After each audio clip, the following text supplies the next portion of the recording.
My assumption was that when Reagan left, the Republican Party would spin out of control. What I didn't realize then, or at least what I think now, is that Reagan still runs the Republican Party. It's as if the man never died. The fact that he was largely successful is allowed the folklore of Reagan to rise to very high proportions in the 21st century. He's seen like FDR as a president who was very polarizing in their time, but who has become beloved by the general public. Whether you agreed with his policies or not, there was a sense the United States was being led in a way that was strong and sure and in essential accordance with our basic principles. The economic ills we suffer have come upon us over several decades. They will not go away in days, weeks, or months, but they will go away. His goals were, first of all, to revitalize the economy, primarily through controlling the growth of federal spending, having stable monetary policies, regulatory reform to reduce the burdensome regulations that were stifling business and industry, and particularly tax reduction, which would benefit all the people. On the one hand, he came in talking about cutting the federal government. On the other hand, he had the largest federal deficits in history in a non-war period. The deficits during this period soared, predictably, and the theory of supply-side economics didn't work. In each budget that the president approved during the times that I was there was always a combination of spending cuts and tax increases that put us on a path that would bring the budget deficit down. As near as I could see, he would not criticize us, even though he must have been getting a lot of advice from his advisors and associates that he ought to criticize us as the easy political thing to do. Blame the problems in the Federal Reserve. I would say that history will say America became a spoiled child under Ronald Reagan. And we're having to pay the price of it now. I was a Republican. I was presently serving as a judge, and there weren't too many Republican women judges. There weren't too many women judges, period. The choices were very obvious, either between big or small government, either between freedom and dictatorship, either between America or the Soviet Union. We see around us today the marks of our terrible dilemma.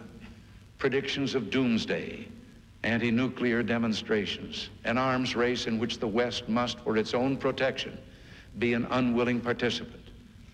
At the same time, we see totalitarian forces in the world who seek subversion and conflict around the globe to further their barbarous assault on the human spirit.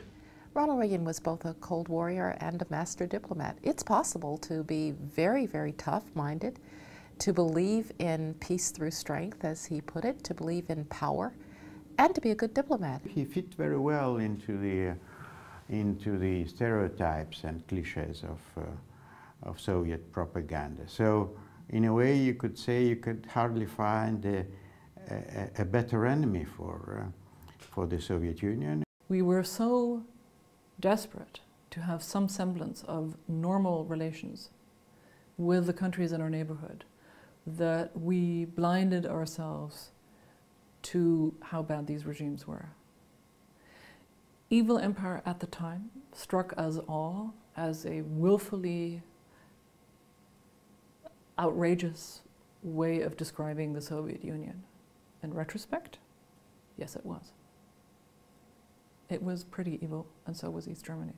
He didn't feel that he is a warmonger, and once he realizes that fear on the Soviet side is genuine, he wanted to change that. He wanted to change the Soviet fear of the United States. He wanted dialogue. Every time we had an incident, the Korean airliner shot down or an American officer shot in East Germany, there were people in the administration who says, we have to stop talking to them, we'll show them. And Reagan would say, no, We don't walk away from negotiating tables. Mr. Gorbachev, tear down this wall. I really believe that the fall of the Berlin Wall, which happened 2 years after Reagan gave that speech, was the defining historical moment for people of my generation. I think it's, up until 9/11, really the most significant thing in terms of world historical events that we lived through. Of course, we had our efforts in the Eastern European countries, Hungary, Czechoslovakia, Poland, and so on. And the same is true in Nicaragua, where the Soviets, through the Cubans, were establishing themselves, or had established themselves. And there was a group of Nicaraguans called the Contras that were opposing, and we supported them. Estábamos peleando una guerra We were fighting a war in which the superpowers provided arms and money, donde las superpotencias ponían las armas y el and the Central Americans provided the deaths. ponían los muertos. So the Reagan years, I think, can be credited properly with bringing down Marxism, ending the Cold War, reducing nuclear weapons for the first time in history. Historic gains that required enormous vision, talent, the integration of all the elements of diplomacy, economics, and military power to achieve an historic gain. Same cannot be said in the Middle East.